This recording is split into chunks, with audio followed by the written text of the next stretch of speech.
லூக்கா எழுதிய நற்செய்தி அதிகாரம் 13 இறைவசனங்கள் 10 முதல் 17 முடிய. ஓய்வு நாளில் இயேசு தொழுகை கூடம் ஒன்றில் கற்பித்துக் கொண்டிருந்தார். 18 ஆண்டுகளாக தீய ஆவி பிடித்து உடல் நலம் குன்றிய பெண் ஒருவர் அங்கு இருந்தார். அவர் சிறிதும் நிமிர முடியாதவாறு கூன் விழுந்த நிலையில் இருந்தார். இயேசு அவரை கண்டு அருகே கூப்பிட்டு, அம்மா, உமது நோயிலிருந்து நீர் விடுவிக்கப்பட்டுள்ளீர் என்று கூறி தம் கைகளை அவர் மீது வைத்தார்.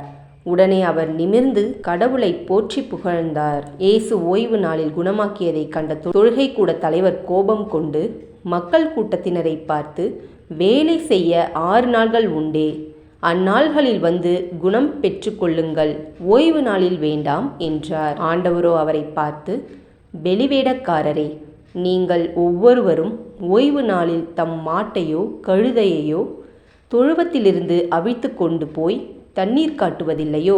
பாருங்கள், ஆபிரகாமின் மகளாகிய இவரை 18 ஆண்டுகளாக சாத்தான் கட்டி வைத்திருந்தான்.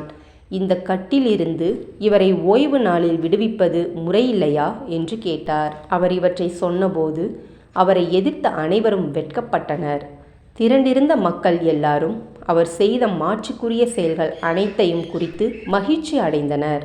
இது கிறிஸ்துவின் நற்செய்தி. கிறிஸ்துவே உமக்கு புகழ்.